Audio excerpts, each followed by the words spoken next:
Fala pessoal, beleza? A gente vai dar continuidade ao nosso estudo. Hoje vocês estão vendo alguém diferente aí. É o Matheus, só que novidade. ele se maquiou, o Matheus se maquiou aí, parecendo a Thalita. Não, brincadeira. Thalita é a nossa convidada hoje. Daqui a pouco o Matheus vai aparecer aí, mas hoje é a Thalita que vai nos guiar no estudo. E aí, Thalita, tudo bem? É a Thalita que vai sofrer. Sofrer nada, cara. Vai se divertir aí com a gente. Tá tudo bem, graças a Deus. Graças a Deus. Glória a Deus. Beleza, pessoal? Então você vai deixando o seu nome aí no chat, vai entrando aí, a gente vai começar, aí você vai prestando atenção. Convido a você que chegou pela primeira vez, já tem alguns estudos aí no canal. Então, se você puder ver os vídeos anteriores, seria bem legal para você poder acompanhar a gente, né? Então, vamos orar? Vamos orar para começar, Thalita? Vamos. Hoje o Samuel vai orar, porque toda vez que eu gravo vídeo com a Juliana... Juliana, cara de pau. Qualquer coisa que eu faço com a Juliana me manda pra orar. Botar meu boné. Hoje é o Samuel que vai orar. Vou orar então. A pedidos. A pedidos. Vamos orar. Deus, te agradecemos, Pai, por esse momento de estudo, Deus. Te glorificamos, Deus, porque Tu tem nos guardado, tem nos livrado de todo mal, Deus. Muito obrigado, Pai. Te peço que o Senhor possa abrir o nosso entendimento, ó Deus, para a Tua palavra, Jesus. Que em nome de Jesus o nosso coração possa estar quebrantado e aberto para receber a Tua palavra. Abençoa a nossa mente, nosso entendimento, Jesus. Te peço que o Senhor possa abençoar a Thalita, que o Senhor possa guiá-la, que o Senhor possa dirigir esse estudo, Deus, em nome de Jesus. Em nome de Jesus. Amém. Então, pessoal, na aula passada a gente finalizou o capítulo 1, depois de 1 ano estudando o capítulo 1. Cadê? Depois de 100 aulas? Não, foram 4 aulas, eu acho. Acho que foram 4 aulas. E a gente encerrou 5, por aí. Tá bom. Aí a gente encerrou o capítulo 1 e agora a gente vai dar início ao capítulo 2. E aí a Thalita vai nos auxiliar nesse entendimento aí. E a gente vai comentando aí no meio. Tô dando aula com o mestre do meu lado. Quem que tá aí? Você. Eu. Eu não. 99% mestre. Vamos lá. Só que não. Então, gente, hoje a gente vai tratar do capítulo 2, né? Mais especificamente sobre o milagre que Jesus faz, né? Na verdade, o sinal que Jesus faz em um casamento. Uhum. Acho que todo mundo já deve ter escutado essa história. Os pregadores já utilizam muitas aplicações para ela, mas hoje eu queria que a gente enxergasse ela não trazendo para muitas aplicações, mas para a gente conseguir entender o panorama e tal, e tudo mais que aconteceu ali, o que de fato aconteceu e o que de fato aquilo representava, enfim. Então a gente vai tratar do capítulo 2, do verso 1 ao 11. O verso 12 é apenas um versículo transitório, né, do caso desse acontecimento do casamento pro momento que Jesus entra no templo e tudo mais. Isso aí vai ficar com a próxima surpresa. Então hoje a gente vai até o 11, certo? Isso. Hoje a gente vai até o 11. Beleza. Então vamos lá. Pra gente começar, eu queria que a gente entendesse que isso aqui que a gente vai falar não é uma parábola. Nada disso. É simplesmente algo que aconteceu de fato. E eu acredito nisso, a Bíblia fala disso, em nenhum momento fala que é simplesmente uma historinha que Jesus contou para ensinar alguma coisa, não. Foi de fato algo que aconteceu, que era necessário acontecer. Uma história real, porque a gente vai ver que pessoas não morrem por causa de uma mentira. Então a gente vai ver que na época, né? Na época que tudo isso foi escrito, foi relatado e tudo mais, houve perseguição, né? Houve diversas situações onde esses homens, os cristãos, os discípulos, os apóstolos foram em muitos momentos mortos, né? Levados para serem torturados, presos, enfim. Em nenhum momento eles negaram a veracidade dessa palavra. Então a gente acredita que eu pelo menos não ia sustentar uma mentira até a morte, né? Se eu me visse sendo levada para a morte, eu não ia sustentar isso até o final. eu ia falar, não, pô, é mentira, ninguém quer morrer. Ninguém, isso aí, ninguém quer morrer por uma mentira, né? Ninguém quer morrer por uma mentira. Então, a gente acredita na veracidade disso por N motivos, e esse é um deles. Né? O Império Romano, na época, eu assisti uma ministração do Nicodemos, ele trouxe essa informação que eu achei bem interessante. Naquela época, o Império Romano e os judeus, eles tinham interesse em desmascarar Jesus, né? Mas a gente vê que na literatura do primeiro século não existe nenhum questionamento, nenhuma contestação a respeito desses sinais, de tudo que Jesus fez, né? Visivelmente para todo mundo. Então, eu queria que a gente começasse, né, entendendo isso. E queria dizer para vocês que esse é o primeiro sinal. No versículo 11 do capítulo 2, João vai dizer que assim, em Caná da Galileia, Jesus deu início a seus sinais. Então fica explícito pra gente que esse foi o primeiro sinal, ele deu início a partir daqui nos seus sinais que vão decorrer ao longo do livro de João, do Evangelho de João. No Evangelho de João a gente vê 7 sinais, alguns estudiosos acreditam como 8 sinais. Por quê? Existem 7 sinais e o último sinal ele se dá depois da ressurreição de Jesus. Isso. Os que acreditam, né, acreditam que esse 8º sinal é o que aconteceu depois da ressurreição, que é a grande pesca. E é isso. Então, beleza. Então a gente vai começar falando. Acho que era só isso que eu queria. Ah, não. Falta uma coisinha que eu queria falar com vocês. Foi um sinal semipúblico, a gente entende como um sinal semipúblico, porque quem estava diante desse sinal, dessa transformação da água e do vinho, foi a mãe de Jesus, seus discípulos e os servos, né? Não foi um sinal que completamente aberto para todo mundo ver. Foi algo mais, como a palavra mesmo diz, semipúblico.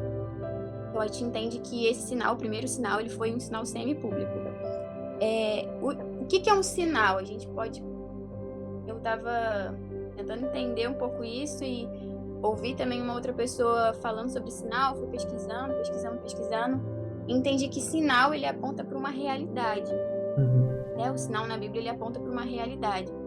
Então são fatos, né, que são testemunhados para crermos em Jesus, com a finalidade de crermos em Jesus. Isso. E a gente vai ver isso em João 20.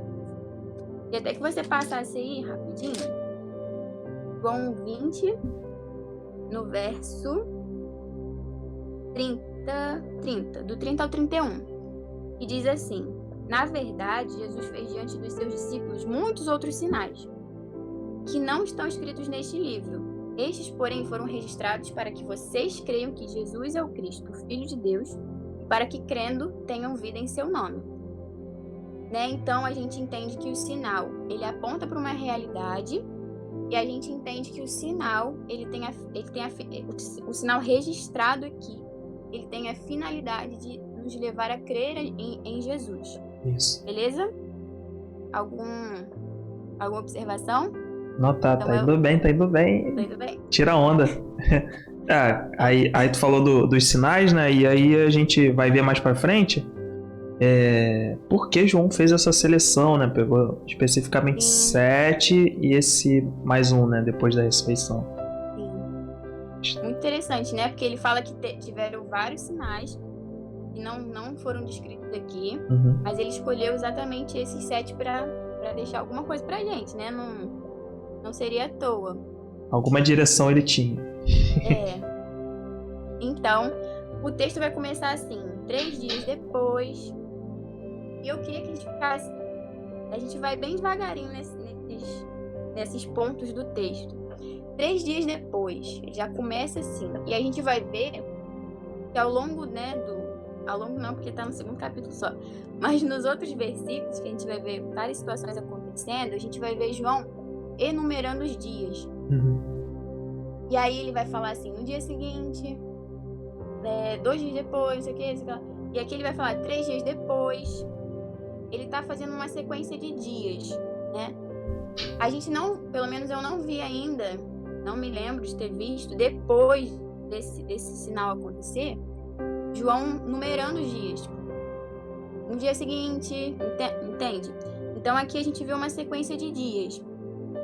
Estudando, né, li um comentário bíblico que dizia que esses dias eles podem ter alguma relação, por serem 7 dias, né, completando 7 dias, eles têm uma relação, eles podem ter uma relação, não é nada fato comprovado, que bateu o martelo, mas pode ser que, pelo fato de João ter enfatizado isso, pode ser que tenha alguma ligação com a criação, com Gênesis 1. Mas eu não estou dizendo que isso é um fato. Não. Mas a gente pode pesquisar e pensar a respeito disso. É bem provável, mas É bem provável. fica aí pra você pesquisar. Fica aí pra você pesquisar. E esse 3 dias depois, ele diz respeito ao dia que Jesus se revelou, né? Encontrou Natanael, que o Mateus falou na semana passada, e que Jesus diz para Natanael que o viu debaixo da figueira e tudo mais, e aí Natanael vai e reconhece Jesus como rei, como filho de Deus. E a partir desse dia que ele fala dos 3 dias depois, então 3 dias depois desse encontro de Jesus com Natanael, acontece esse evento do casamento. Então vamos lá. Aí, como eu falei pra vocês, só pra vocês terem uma noção, eu vou dar uma lidinha aqui a respeito dos dias. No primeiro dia, João Batista deu testemunho sobre Jesus, né? Aí, no segundo dia, ele deu testemunho no capítulo 1, verso 19 ao 28. Isso. Ele dá testemunho dele a respeito de Jesus, né? Nessa ligação. Depois, no segundo dia, ele dá testemunho de Jesus. No terceiro dia, os 2 discípulos de João seguem Jesus. No quarto dia, Filipe e Natanael encontram Jesus. E aí, 3 dias depois, a gente vê o acontecimento do casamento. Então, vamos partir para o casamento. 3 dias depois, houve um casamento. Então, para a gente entender, lá naquele tempo, né, na cultura judaica, naquela época, acontecia os casamentos, duravam cerca de uma semana. Era muito tempo, né, de casamento acontecendo. Então, e as famílias do noivo, dos noivos, elas tinham a obrigação de prover tudo para aquele casamento para os convidados. Isso. Durante esse tempo, né? E hoje a gente vê que no nosso dia a gente paga 5 horas de festa e eles tinham que sustentar uma semana de festa, uma semana de comemoração. Então, naquele tempo isso era muito importante, e faltar vinho no casamento era uma vergonha, né? Não era simplesmente tipo, vou casar, aí acabou o refrigerante no meu casamento. Não é a mesma coisa, porque naquela época isso era extremamente importante. Então era uma vergonha que a família ficasse sem, que a família dos noivos não conseguisse oferecer tudo que era necessário para os convidados. E aquele casal, eles iam ficar assombrados por isso, pelos convidados, o resto da vida deles. Eles iam ser lembrados por isso o resto da vida deles. Era uma vergonha muito grande faltar o vinho no casamento. E uma observação interessante é que é muito simples, mas eu achei interessante, é que Jesus, a gente vê Jesus num casamento. A gente vê Jesus 100% divino, mas também a gente vê, é óbvio que existe um propósito nisso, mas a gente vê também Jesus 100% humano, né? Isso. Em uma festa com a sua família, com seus discípulos, participando. Então, sim, com um propósito, né? Não era por acaso, né? Até porque ele vai realizar esse sinal que é tão importante pra gente. Mas a gente vê também ele como humano, 100% humano, mas também 100% Deus. Até porque para ele estar no casamento, alguém convidou ele. Então, provavelmente ele era amigo da família, amigo dos noivos. Ele era conhecido ali, né? É um forte indício da humanidade de Jesus, que ele convivia igual a gente convive, né? Ele ia na festa, não... Jesus não era alienado. Acha que Jesus e tal, mas Jesus era 100% homem e 100% Deus, divino e homem. Isso. Então a gente não pode negar a humanidade de Jesus também. É porque não faria sentido, né? Se ele não fosse. É. humano, mas... Então, o lugar do casamento, a gente vai ler que foi 3 dias depois, houve um casamento em Caná da Galileia. Caná da Galileia era uma vila na região da Galileia, né? Só pra gente ter uma... Era próximo mais ou menos de Nazaré.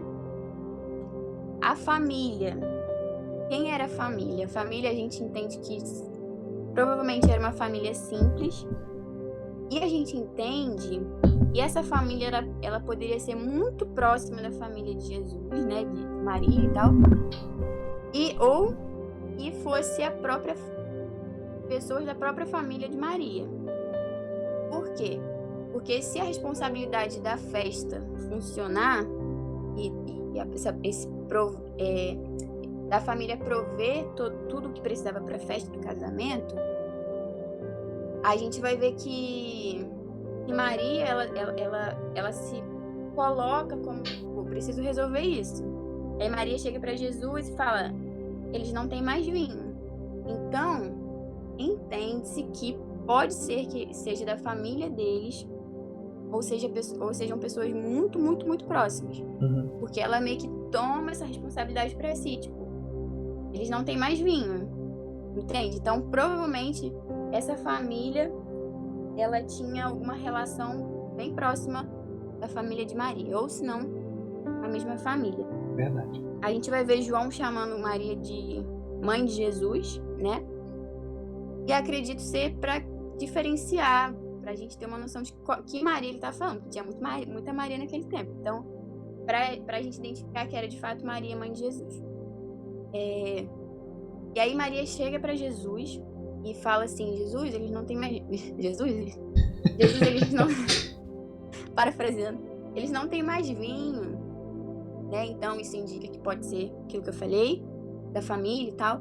E assim, pra mim, ela tinha uma... Como que eu posso dizer? Uma expectativa de que Jesus pudesse fazer alguma coisa, né? Com certeza. Né? Porque ela não ia chegar pra ele e falar assim: Jesus, tem mais vinho. Jesus, tu é Jesus, hein? E ela, mais que muita gente, tinha a certeza da divindade de Jesus, porque ela gerou Jesus. Isso. Né? E ela sabia que foi pelo Espírito Santo, então... Ela recebeu, né, a visita do anjo. O anjo falou que ele seria grande, que o nome que ela devia colocar. Então ela sabia quem era Jesus. E talvez ali naquela hora ela, poxa, vamos trabalhar, Jesus. Então, vamos lá, vamos começar. Vamos começar o ministério, você já tá com 30 anos. Está na hora já. Talvez, não sei, mas é uma brincadeira, não dá pra gente pensar assim, né? A gente tá conjecturando. Uhum. Porque as coisas indicam, né? Então pode ser que seja isso. É provável que seja isso. Então, Maria tinha uma certa expectativa de que Jesus pudesse resolver essa situação. Afinal de contas, ela sabia quem ele era, né? Verdade. E aí, a gente vai ver que Jesus vai e responde. Na minha Bíblia está escrito assim: por que a senhora está me dizendo isso? Na maioria das Bíblias que eu pesquisei, está escrito mulher. E aí Jesus fala: mulher, o que tenho eu contigo? E a gente lê assim, né? A gente acha que é assim, mulher. A gente pensa que é uma mulher assim, meio... arrogante, assim, brabo. Meio arrogante, sabe? Tipo, desonroso e tal. Mas, na verdade, naquele tempo, essa forma de falar mulher não significava desrespeito, honra, nada disso. Eu, pesquisando, percebi que a palavra mulher foi o português, né, a tradução mais próxima que eles podiam traduzir da palavra original. E naquele tempo, esse termo que ele usou não foi de maneira nenhuma desrespeitoso com Maria, de forma alguma. Jesus não é assim. Então, o termo mulher não era desrespeitoso. E talvez a forma dele, o fato dele não chamar Maria de mãe, tipo assim, mãe, o que eu tenho com isso? O que você quer que eu faça? O que eu posso fazer a respeito disso? Dele não falar mãe pode indicar que nesse tempo ele estava separando as coisas, né? Um novo relacionamento, não anulando quem Maria era, mas entendendo que esse era um novo tempo. Um novo tempo que ele estava debaixo, né, da autoridade de Deus, e submisso ao Pai e cumprindo seu propósito. Então pode ser essa forma dele se referir a ela, como ele vai se referir ao longo de João. No final também, quando ele está sendo crucificado, ele vai falar isso. Então a gente entende que pode ter alguma relação com isso, com essa separação, esse entendimento de que Mãe é mãe. não é E mais agora a tão gente tá... mãe, não é mãe assim como tem que ser, entende? Mas de qualquer forma, esse mulher era uma forma muito usada, né? Era normal falar mulher. Era gentil. Era uma forma gentil. Era respeitoso isso. Uma forma gentil. Porque pra gente, chamar minha mãe, uma mulher. Porque quando a gente lê, a gente pensa assim, caramba, Jesus falou, mulher, o que tenho eu contigo? Aí, pensando assim, caramba, porque, né, pô, o que tenho eu contigo? Pra gente é estranho. É estranho, mas na verdade não é bem assim, não é o que parece ser. Então, a gente lendo, né, a gente vai ver que Jesus, logo depois que ele pergunta a Maria, por que a senhora está me dizendo isso? Ele fala assim, ainda não é chegada a minha hora. Todas as vezes que a gente for ver que Jesus fala, ainda não é chegada a minha hora, ele está se referindo à sua obra consumada, à sua morte, né, à sua ressurreição, à sua glorificação. Então, então mas o que tem a ver isso? Ele fala isso agora. Pode ser, tá? Pode ser. E ele estava correspondendo a ela que ela esperava que ele resolvesse um problema que era ali imediato, que era terreno, aos nossos olhos, algo que estava ali diante dele. Mas na forma de resposta dele, pode ser que ele estivesse tipo assim, ainda não é chegada a minha hora de uma resolução de um problemão que ele tinha que resolver, que era a sua morte na cruz.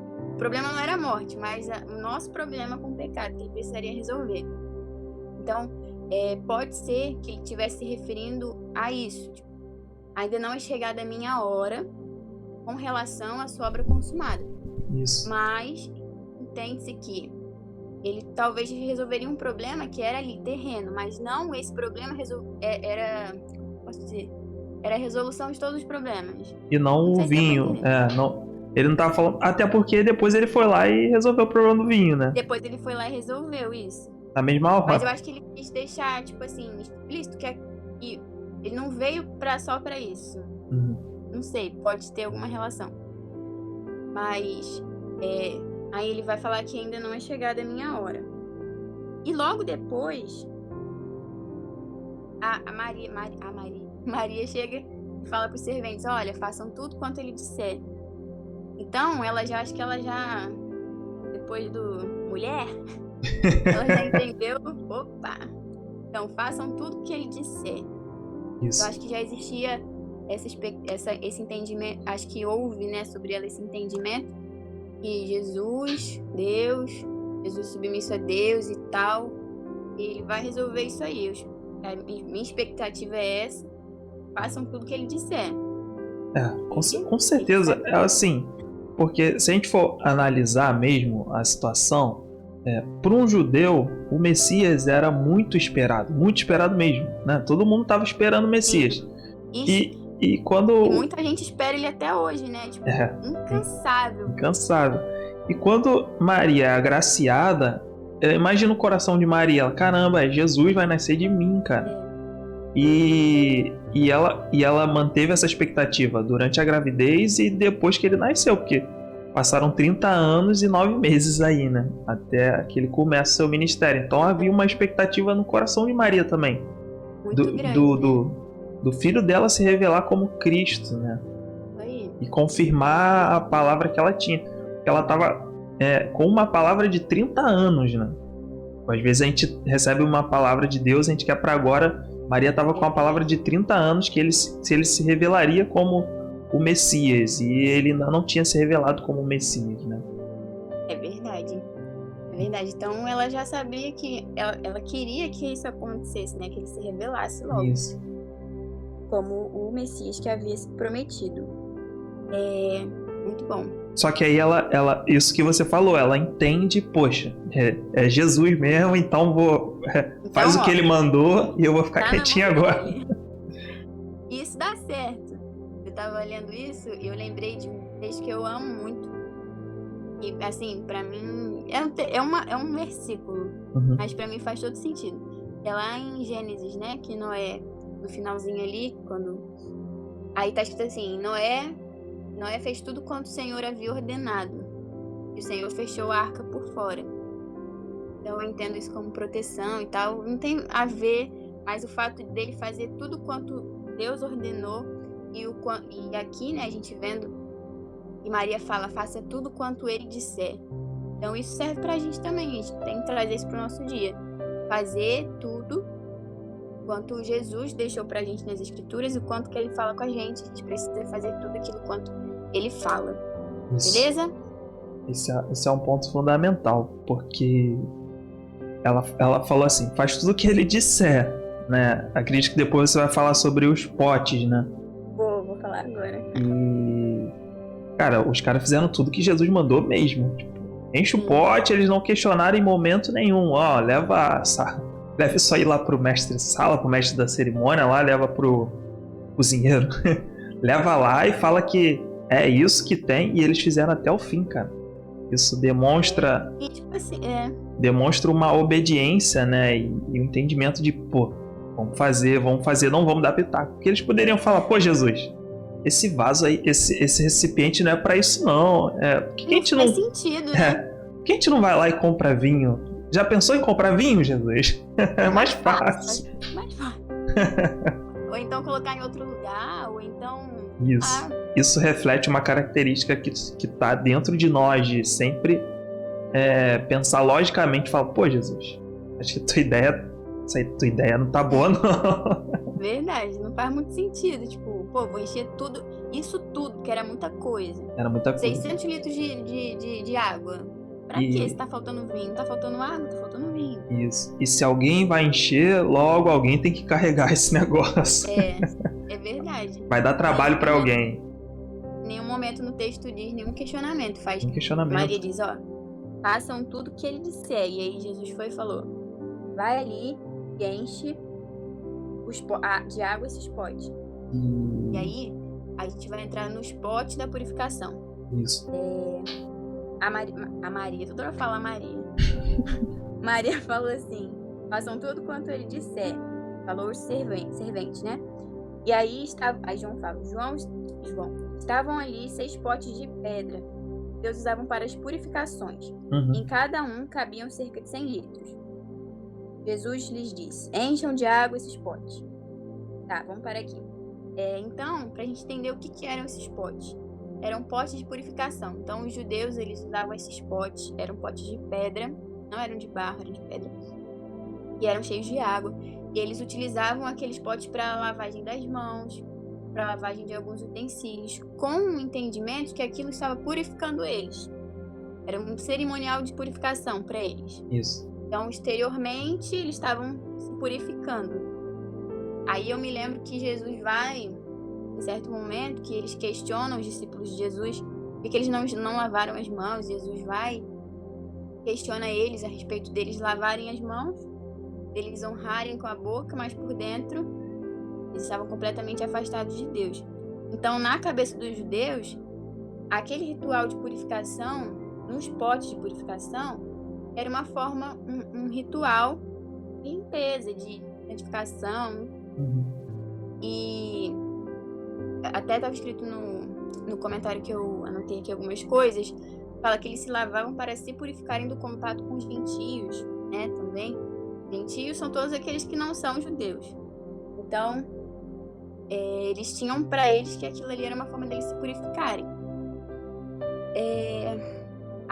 Aqui também fala que os judeus, eles tinham alguns muito rígidos, mais rígidos, que lavavam as mãos antes, durante e depois das refeições. Eles tinham isso assim, tem que lavar. Então, esses potes, eles eram utilizados para isso. Essa era a finalidade dos potes. As talhas, né, enfim. era para isso, para purificação. Eram cheios de águas, dado para purificação. E aí, Jesus lhes diz: encham de água esses potes. Encham de água esses potes. E aí eles fizeram, né, o que tinha que ser feito, e eles o encheram totalmente. Então Jesus disse: agora tirem um pouco e levem ao responsável pela festa. E eles o fizeram. Então, a gente chegou no ponto-chave, né, do texto, do sinal em si, o sinal em si, que é o vinho, a água tornando vinho. Então, o sinal eles encheram os potes como Jesus havia ordenado, até o topo, encheram tudinho, cheinho. Isso nos leva a entender que não havia possibilidade de, então, alguém diluir alguma coisa ali. Porque eles falam, o texto vai falar que eles encheram tudo cheinho de água. Então não havia essa possibilidade de alguém diluir alguma coisa ali, né?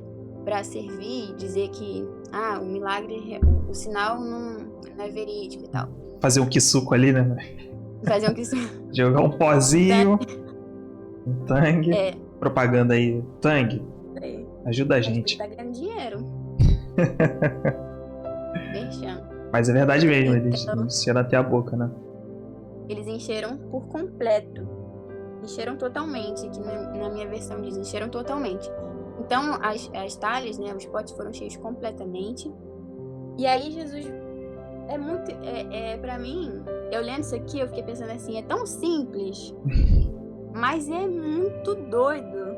Porque olha só, encheu os potes de água por completo. Aí Jesus fala assim: pega um pouco e leva lá pro mestre de cerimônia, pro cara lá responsável pela festa. Isso. Aí eles pegam, enchem, dá pro cara, o cara bebe, fala: caramba, esse vinho é melhor que o vinho é extremamente superior ao que era. Então, é muito engraçado, porque Jesus em nenhum momento, assim, a Bíblia não relata que Jesus falou assim: água, torne vinho. A gente não tem aqui escrito. Ou então que ele tenha feito qualquer outra coisa. Não. Jesus falou assim: enche de água, tira um pouco, dá pro cara lá. E aconteceu. Isso aí. Isso pra mim é fantástico. É muito idiota, assim. Sabe? Caramba, tu acha isso fantástico? Eu achei muito fantástico. Tava estudando, pra mim foi sensacional. Pra mim, muito bom. Porque, assim... Demandou obediência, né? O que a gente tava falando, né? A obediência total dos caras, dos exatamente, que estavam ajudando. Assim. E se a gente for olhar, humanamente falando, por exemplo, eu chego pro Samuel e falo assim: Samuel, enche a jarra de água. Aí Samuel enche a jarra de água. Aí eu falo assim: Samuel, bota um pouquinho dessa... Você colocou na jarra, né? Bota num copo, dá pra Juliana. A Juliana bebe e fala: nossa, que vinho gostoso. É tipo isso. Humanamente falando, eu nunca vi isso acontecer. Mudar de cor na hora, né? Naquela época foi real, porque acho que ninguém nunca viu isso acontecendo, né? Então, ninguém fez, ninguém tinha feito. Novidade. Exatamente. Então, humanamente falando, isso ali é fantástico. Uhum. Isso revela a divindade de Jesus, né? E assim, eu estudando, lendo muita coisa, vi que isso pode apontar também pro poder criativo de Deus, né? Que a gente também vê lá na criação e tudo mais, dessa transformação dos elementos. Cara, é muito fantástico. Então, o sinal em si foi baseado em obediência, como o Samuel falou, simples. Faz isso, ponto. Foi simples e mudou toda a história daquele casamento, mudou tudo. Então, ainda revelou a divindade de Jesus. Tenho pra mim, e até compartilhei, gente, isso aqui não é, em nome de Jesus, não é uma doutrina que eu estou colocando, não estou dizendo que é exatamente isso. Mas eu compartilhei com o Samuel, com o Juliano, com o Mateus. E por incrível que pareça, eu estava lendo o comentário bíblico e tem pessoas enxergam da mesma forma como eu enxerguei. E eu nem tinha lido ainda, hein, gente? Pra não falar que eu tô colando. A sensação que eu tive quando eu li isso, eu fiquei pensando. Os judeus, para eles, esse pote, né, onde foi colocada água para transformar em vinho, era utilizado para purificação. Era um tempo de ritual, de tradição, de lei que eles estavam vivendo. E aí Jesus vem, usa esse pote, que podia usar qualquer outra coisa. Mas ele usa exatamente esse pote que era utilizado com água para purificação, transforma em vinho. Então, alguns estudiosos, algumas pessoas, e eu acredito, posso mudar de ideia no futuro, que isso possa ser uma representação de um novo tempo, né? De uma nova ordem, aquilo aqui, ó. Não anulando, mas transformando, sabe? Como é que eu posso dizer? Aumentando a revelação. Como se fosse isso, partindo para um novo tempo, uma nova aliança, para um novo momento.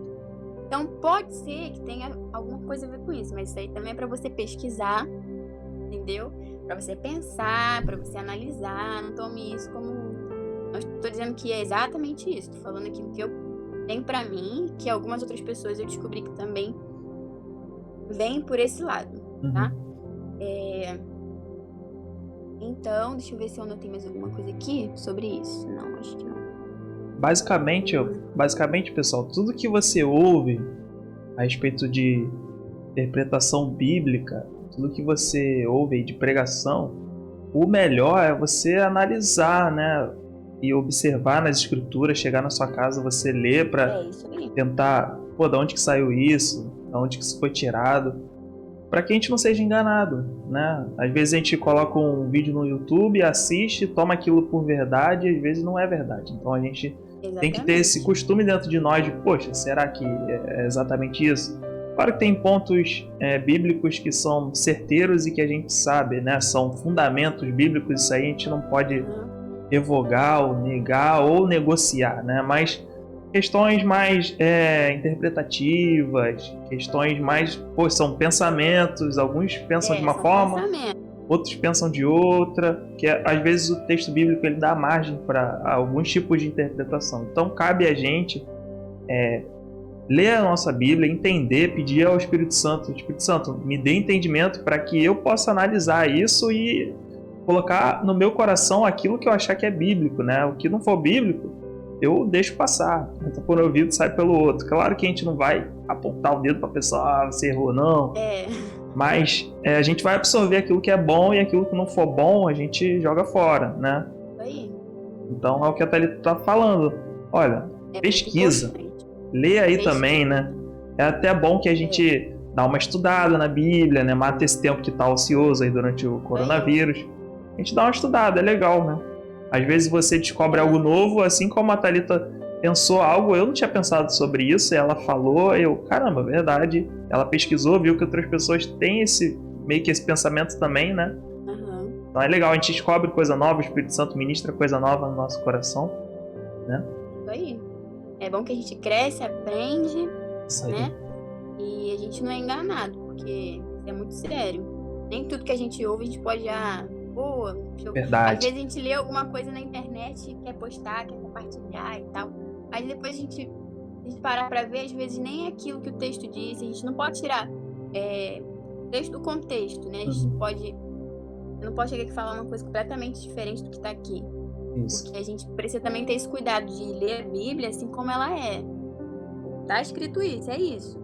Óbvio que existem algumas coisas que a gente consegue pensar, como eu pensei, mas assim, com todo cuidado, com todo zelo, pra gente não falar em uma heresia. Isso. Apesar que a gente gosta de uma heresia. Mentira. Ai, meu Deus. Corta. Então, tá. Então, esse momento a água transformada em vinho, e aí eles levam lá pro mestre de cerimônia provar, e ele fala pro noivo, nossa, muito superior, então ele reconhece a superioridade daquele vinho. Então, acho até que isso também tem a ver com o que eu pensei agora, que é superior, era um momento superior. Ai, gente, deixa isso pra próxima. Mas, assim, a superioridade daquele vinho que foi transformado por Jesus. Isso O, também é muito valioso. o Matheus falou sobre isso também na aula passada, sobre a superioridade, né? A gente tem que entender que Isso, cada milagre que João colocou tem um objetivo, né? exatamente. Tem uma ideia. E se a gente for ver, eu reparo muito isso nas cartas de Paulo, e ele sempre fala assim, lá na época de Moisés, da lei e tal, era assim, já era assim. Imagina agora, depois desse novo tempo, dessa nova aliança, né? Ele sempre trata isso, sempre traz isso. E não que antes era ruim, mas agora é superior. É Jesus, né? E é perfeito. Isso. Deixa eu ver o que eu anotei aqui. Então, o Evangelho de João, assim como o Samuel acabou de falar, nos seus sinais, Jesus vai ser revelado de diversas formas, vai ser revelado na sua divindade. E aqui a gente vê Jesus também como criador, né? Como que eu posso dizer? Como Senhor dos elementos, se eu pudesse falar assim, né? Senhor dos elementos. Essa ficou boa, Senhor dos Elementos. Senhor dos elementos, essa aí dá um... Dá um filme da Marvel. Dá sim. Gema do Senhor Poder. dos elementos. Essa foi boa. Não, mas é mais ou menos isso. Mas não deixa de ser, né? Que não é uma mentira, né, gente?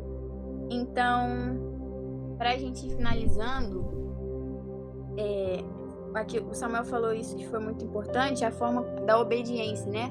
O jeito como tudo aconteceu, o jeito como o sinal ele se deu.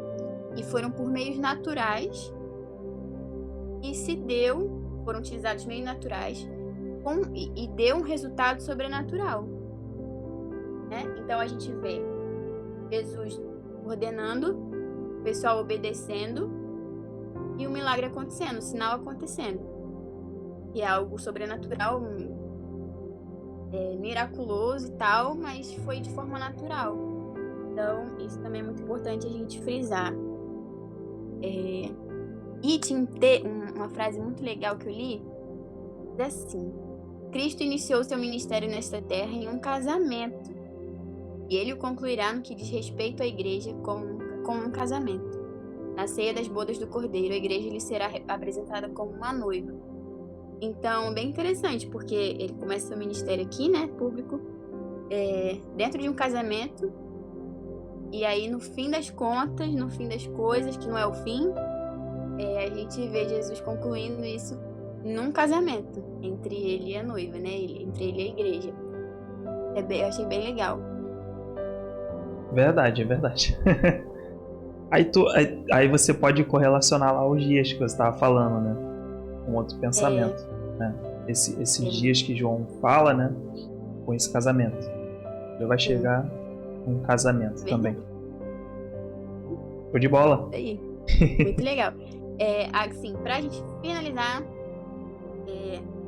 aí a gente lendo o versículo 11, dá pra gente entender assim, um panoraminha. Vai dizer assim: assim, em Caná da Galileia, Jesus deu início aos seus sinais. Ele manifestou a sua glória e os seus discípulos creram nele. Então Jesus tinha esse poder criativo também, assim como Deus, Senhor dos elementos. Ele tinha essa pegada criativa, transformadora, e ele manifestou a sua glória através desse sinal. Fantástico isso. E ele vai dizer que os seus discípulos creram nele. Então ele manifesta a sua glória, os seus discípulos creem nele, e isso é registrado para que a gente creia nele. Então, a finalidade foi: Jesus realizou um sinal, executou um sinal, manifestou toda a sua glória, os discípulos creram em Jesus, e isso foi registrado para que todo mundo que tivesse acesso a isso pudesse crer em Jesus também. Então, acho que isso resume um pouco o que a gente falou. Acho que dá pra gente entender o motivo, a finalidade, o fim, o que esse sinal estava apontando, né? Para que a gente cresce e para que Jesus fosse revelado como divino também.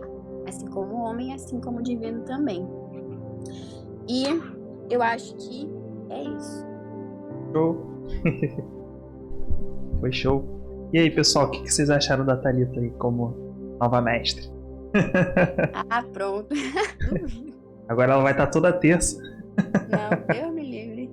Ai, por de vergonha. Ah, foi bênção, poxa. Foi bênção. Foi bem produtivo. Acho que todo mundo entendeu aí essa questão do casamento. Deu uma esclarecida no milagre do vinho. Ele aconteceu de forma natural, né? Se desenrolou de forma bem natural, né?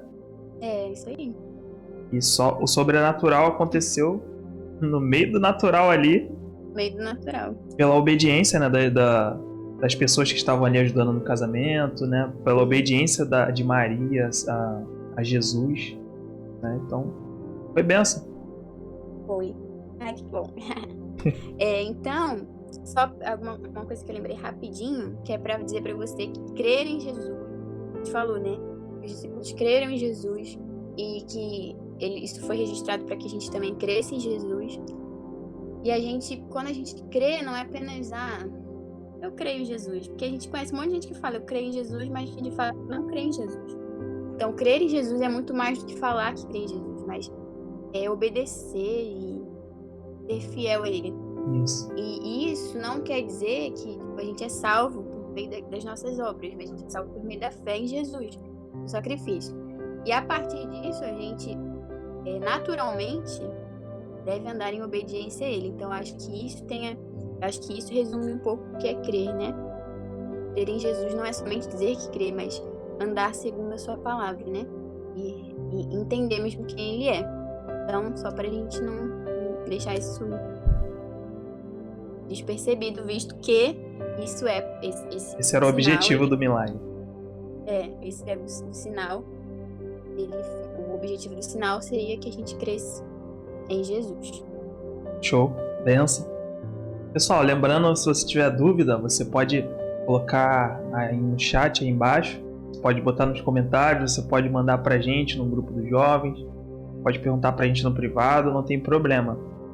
Faça perguntas, não fica com dúvida, né? Vamos crescer junto. Então, acredito que é isso. Alita, quer orar? Chegou minha hora, né? Ai, meu Deus. Amém, vamos orar. Jesus, muito obrigado por esse momento, muito obrigada por essa aula, muito obrigada por que temos aprendido contigo. Jesus, eu oro para que o Senhor nos ensine a sermos obedientes em tudo aquilo que o Senhor nos direcionar a fazer, tudo aquilo que a Tua palavra nos diz. Que possamos ser fiéis ao Senhor, obedientes ao Senhor, e que possamos crescer no conhecimento do Senhor. Para que não seja apenas conhecimento, mas que esse conhecimento nos traga mais amor por Ti, mais devoção, mais zelo, mais paixão pelo Senhor. Muito obrigada, Jesus, por isso. Eu oro por todos os que estão nos ouvindo e oro para que o Senhor os conduza nesse estudo, que o Senhor abra o entendimento e a mente deles e que eles possam estar aprendendo cada vez mais da parte do Senhor. Muito obrigada por isso. No Teu nome nós oramos. Amém. Amém, amém. Beleza, galera? É isso. Fica na paz. Um beijo. Tchau, tchau. Semana que vem tem Até novidade a aí, tem novidade. Novidade. Tchau, tchau.